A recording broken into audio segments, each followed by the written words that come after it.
Hello again, students. I'm back again as Walter, and we are here still dealing with Mathematics S4.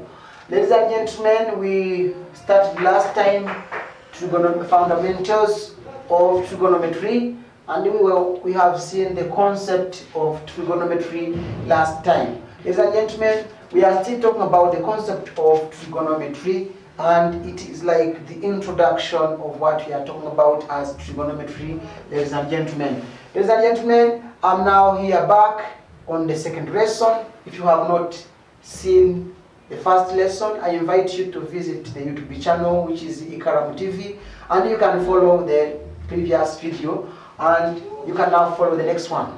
So ladies and gentlemen, I'm here back to talk about what we call unit circle. Unit circle. Unit circle. So ladies and gentlemen, if you see this word unit, you know what is a unit is. So what is a unit circle now? Of course, if we talk about a unit circle, it will be a circle with center O, which means it is having a center at the point of axis, the center of all axis, which is 0, 0. And of course, it has a radius, which is 1. So ladies and gentlemen, a unit circle is a circle with the center O, means of coordinates 0, 0, and its radius is 1 unit.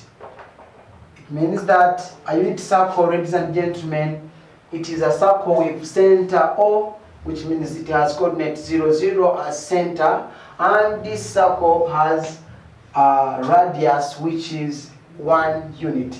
Ladies and gentlemen, if I try to show it here, though I don't have the compass and the protractor, but I can just try. So we have here, ladies and gentlemen, the y-axis, and I have here the x-axis. And my friends, this is the center O, where it is of the axis, the center of all axis, which is the origin of axis. And then, ladies and gentlemen, if I have my circle, which is of course not very good, but you can see it.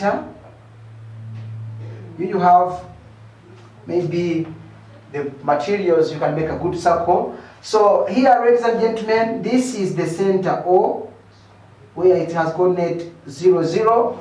At this point, it's at the origin. And ladies and gentlemen, we have said that it will have a radius 1, which means that from here to here, this is at -1, and this is at 1, this is at -1, and ladies and gentlemen, up here it is at 1 on the y-axis. So ladies and gentlemen, if you see there is a point here, it is a point, there is a point here, and this point has which coordinates? This point has the coordinate 0, 1, because it is at the point where x is 0 and y is 1. So if you see there is another point here, ladies and gentlemen, where this point is of coordinates 1, 0. Ladies and gentlemen, we have another point here which have coordinates x0, y -1. So ladies and gentlemen, we also finally have another point here which is of coordinates x -1 and y 0. So ladies and gentlemen, if you see this circle of ours, it is what we call a unit circle, which is of course made of center O, and it has, ladies and gentlemen, 1 as a unity and as its radius. So this is what we call a unity circle. With the help of this unity circle, ladies and gentlemen, I'm going to define 6 trigonometric functions, which are also called 6 trigonometric ratios. So guys, we are talking about trigonometric ratios. So we have 6 trigonometric ratios in maximum. So these trigonometric ratios, we have them as 6 ratios. We are going to define here 6 ratios, which are also called 6 functions. There are 6 trigonometric If you want, we call them also trigonometric functions. You can call them ratios or functions. So ladies and gentlemen, we define them again from this unit circle that I was telling you. Ladies and gentlemen, we have here an angle here. You see, ladies and gentlemen, we have this opening angle. This opening, and we call it an angle theta. Let us call it theta, ladies and gentlemen. And you see, we have this radius, which is, this is the radius, and it is 1, because you have seen that the radius is 1. The unity is 1. Ladies and gentlemen, if you see this angle theta, or this opening, if we just come from up there, we project down, ladies and gentlemen, you will see that here we shall have a right angle. We shall have a right angle which has, a right triangle which has a right angle here. So, ladies and gentlemen, with this triangle, you will see that this triangle has made a small distance from here to here on x-axis, and this distance I'm going to call it x. And then, ladies and gentlemen, we also have another distance on y-axis. You see it here, ladies and gentlemen. If we project it there, we shall have a distance which is made by the same angle on y-axis, and this I will call it y, ladies and gentlemen. So, ladies and gentlemen, we have this triangle. I can call it ABC if I want. I have this ABC. Ladies and gentlemen, our triangle is made of 3 sides. The first side, ladies and gentlemen, you can see the sides of this triangle. We have the side AB. The side AB, ladies and gentlemen, it is called the hypotenuse of the triangle. Ladies and gentlemen, we also have another side, which is side BC. Side BC, ladies and gentlemen, is this one, and it is called the opposite side. Opposite side of the triangle. And ladies and gentlemen, we also have another side here. Finally, because our triangle has 3 sides, we have another side AC. And this side, ladies and gentlemen, it is the commonly known as the adjacent side. So, ladies and gentlemen, you can see these 3 sides of the triangle. So, ladies and gentlemen, we have an opposite side to this angle theta, which is y, and we have an opposite side and an adjacent side, which is the x, and it is, of course, the side AC. Ladies and gentlemen, with the use of the 3 sides, we shall define the 6 trigonometric ratios as follows. Ladies and gentlemen, the first ratio is sine. We shall see what is sine of an angle. Ladies and gentlemen, we shall see that sine theta equals to what? Sine theta, ladies and gentlemen, will be defined as the opposite side of a hypotenuse. So it means sine of an angle equals to the opposite side of the angle, opposite side over the hypotenuse, ladies and gentlemen. So, ladies and gentlemen, if we go deep, we shall see that the opposite side equals to y. Opposite side, ladies and gentlemen, is y over hypotenuse, ladies and gentlemen, which is of course the radius, and is equal to 1. Of course, the opposite side, finally we shall see that it is equal to y. So, ladies and gentlemen, sine theta, or sine of any angle, it is the distance that the angle have made on y-axis, and that is none other than y. It is on y-axis, the distance on y-axis, which is also here, and it is the y. So we shall define also cosine theta. Cosine theta, ladies and gentlemen, this will be defined as the adjacent side over hypotenuse.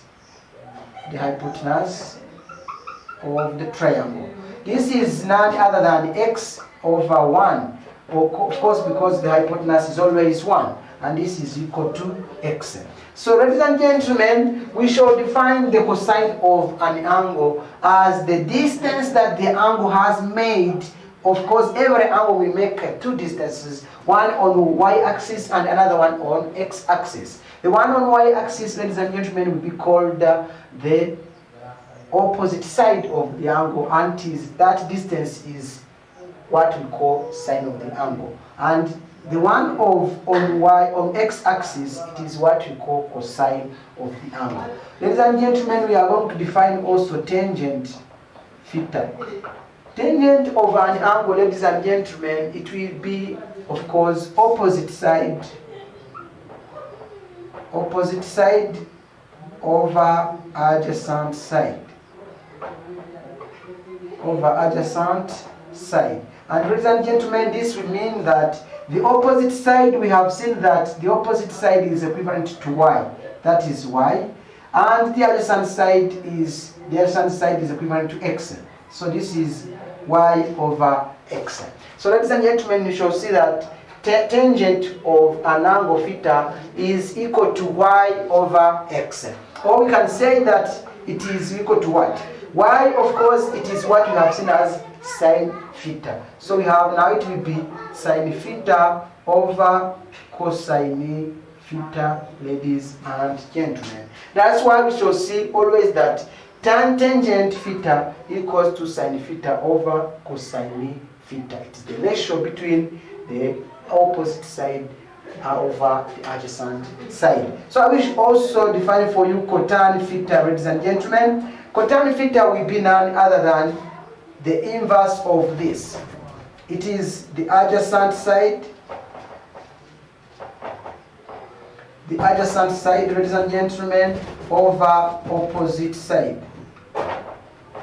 Adjacent side over opposite side.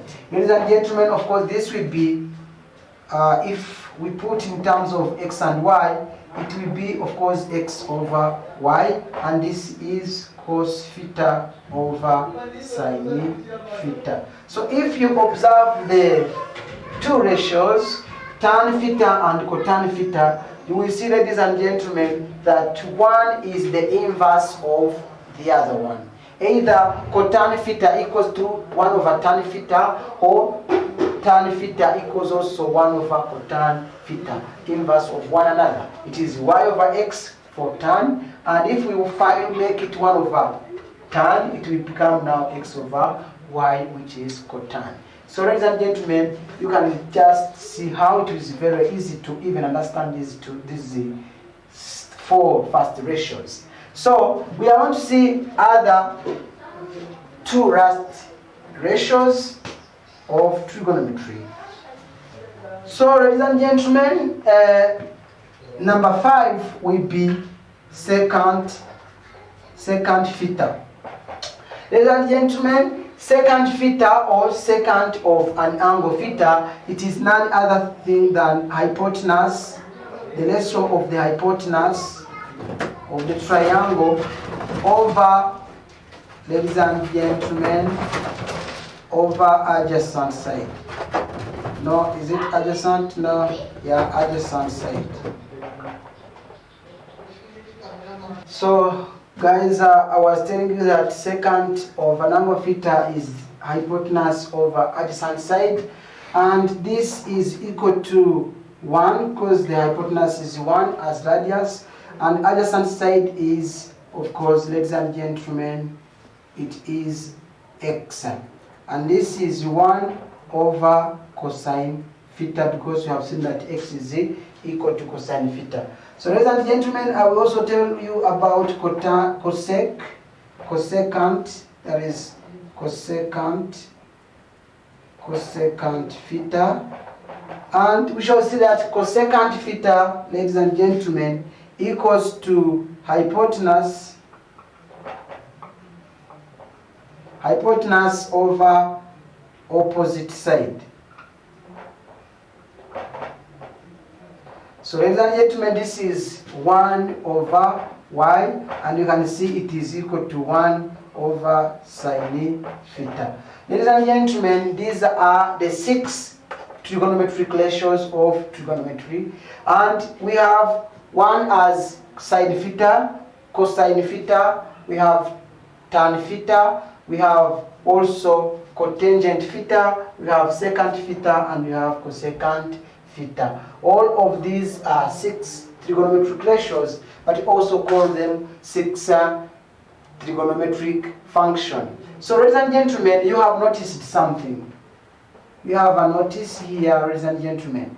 The notice is none other than the relationship which is between tangent theta and cotangent theta. That is to mean that we have seen that tangent theta will be equal to 1 over cotangent theta. And of course, at the same time, we have that cotangent theta will also be equal to 1 over tangent theta. Ladies and gentlemen, that is what we have seen, and that is why we have seen that this is sine theta over cos theta, and if we find the inverse of this, it will be cos theta over sine theta, ladies and gentlemen. So you have noticed this, and we shall use this, ladies and gentlemen, if we are talking about some other thing, when we are like proving some identities. So ladies and gentlemen, this is where we will end with our second lesson, which was all about unit circle, and of course we have used the unit circle, ladies and gentlemen, to define the 6 trigonometric ratios that are mentioned here. So ladies and gentlemen, I invite you, for you to understand better, you have to follow us on our YouTube channel, which is Ikaram TV. Ikaram TV. Ladies and gentlemen, here you will find all the videos that we have made for you, and you will also find here, ladies and gentlemen, very good explanations, and you can follow us. You will have to remember on subscribing, and you should also share for your friends, because you know, ladies and gentlemen, that knowledge is shared, not stored. So ladies and gentlemen, you have to go to this YouTube channel and you will find us there. You will also visit our website, which is www.umenyi.net. So ladies and gentlemen, on these 2 things you can find us there. On our website you will find exercise, note, explanations, and everything, even the videos. Ladies and gentlemen, remember to find us here. See you next on the 3rd lesson. I love you.